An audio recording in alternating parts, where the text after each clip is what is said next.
Shalom, salam sejahtera buat kita semuanya, dimanapun saudara berada saat ini. Saya selalu bersyukur dan berterima kasih oleh karena kesetiaan saudara terus mengikuti motivasi atau renungan 7 menit bersama dengan Tuhan. Saat ini kita akan belajar firman Tuhan dengan judul Waktu yang Sisa. Dalam kitab 1 Petrus pasal yang keempat, ayat 1 sampai yang ke-11.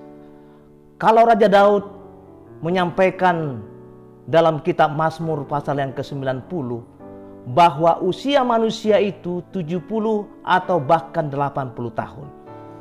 Kalau kita kasih contoh, usia saya saat ini 46 tahun. Maka sisa waktu sampai 80 tahun tinggal 34 tahun lagi.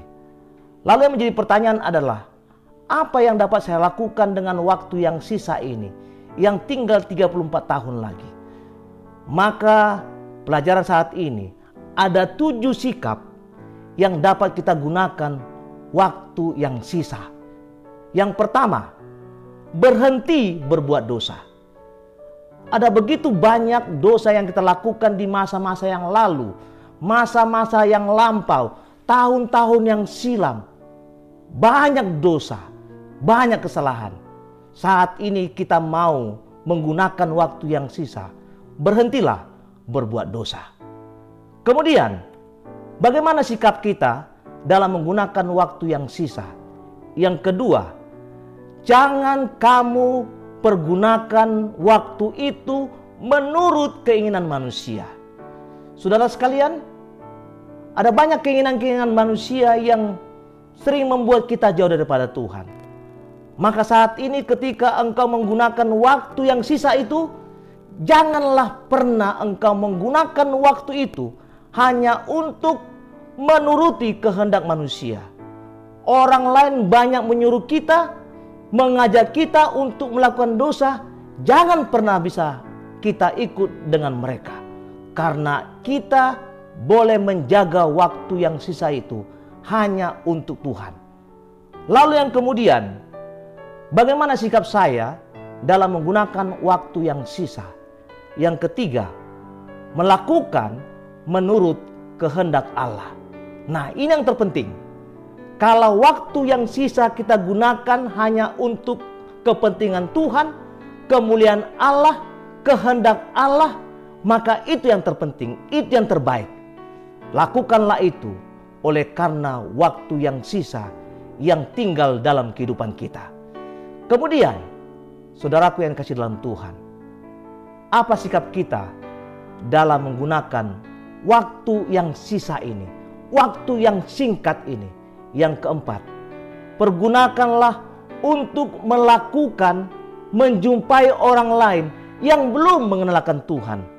Artinya, begitu banyak orang lain yang belum kenal Tuhan, maka waktu kita yang sisa ini, mereka kita panggil untuk dapat mengikuti Tuhan, untuk dapat melakukan sesuai dengan kehendak Tuhan.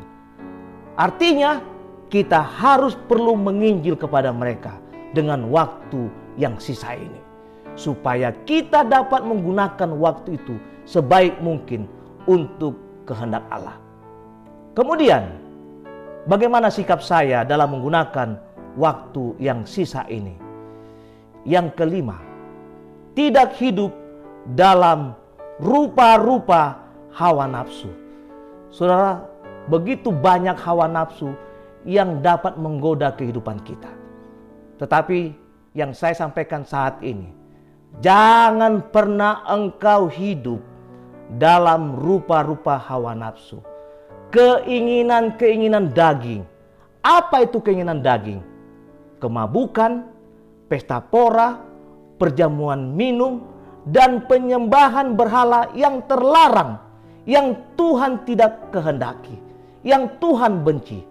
Maka saat ini ketika kita menggunakan waktu yang sisa ini, biarlah kita gunakan waktu yang sisa hanya untuk kebaikan dan kemuliaan bagi nama Tuhan. Kemudian, apa yang kita lakukan dalam menggunakan waktu yang sisa ini? Sikap kita apa? Yang keenam, tidak turut mencemplungkan diri bersama-sama dengan mereka. Saudara sekalian yang terberkati oleh Tuhan, walaupun banyak pencobaan, walaupun banyak ajakan dari orang yang tidak mengenalkan Tuhan untuk mengikuti dengan mereka, saudara jangan pernah ikut. Jangan pernah engkau mencemplungkan diri dengan kehidupan mereka, supaya kita dapat menggunakan waktu yang sisa ini dengan sebaik mungkin. Apa sikap kita dalam menggunakan waktu yang sisa? Yang ketujuh, yang terakhir, jangan ikut mereka yang telah memfitnah kamu. Kalau banyak orang memfitnah kita, melakukan yang tidak benar, atau membuat kita akan jauh daripada Tuhan, saudaraku, saya ingatkan saat ini, berhentilah untuk dapat mengikuti mereka. Gunakan waktu yang sisa ini hanya untuk kita bisa selalu bersama-sama dengan Tuhan. Kalau demikian saudaraku yang dikasih dalam Tuhan, kalau 7 hal ini kita bisa lakukan untuk menggunakan waktu yang sisa ini, maka yakinlah kita dapat melakukan hal-hal yang benar di hadapan Tuhan. Maukah saudara senantiasa mau mengikuti apa yang merupakan kehendak Tuhan, supaya kita benar-benar dapat mengikuti, melakukan apa kehendak Tuhan dengan waktu yang sisa ini? Kalau saudara mau melakukannya dengan waktu yang sisa ini, bertemu dengan Tuhan, melakukan kehendak Allah, saya undang kita bersatu dalam doa. Bapa di sorga, Bapa yang kudus, Engkau yang selalu memberkati kami dalam kehidupan kami dengan waktu yang sisa ini. Biarlah Tuhan dengan waktu yang sisa ini kami dapat pergunakan sebaik mungkin hanya untuk melakukan kehendak Bapa, hanya untuk melakukan sesuai dengan kehendak-Mu ya Tuhan. Berkati kami, berkati para pemirsa yang sudah mengikuti renungan ini. Terpuji nama-Mu Tuhan dari sekarang sampai selama-lamanya. Dalam nama Yesus Tuhan dan Juru Selamat kami. Amin. Tuhan Yesus memberkati kita.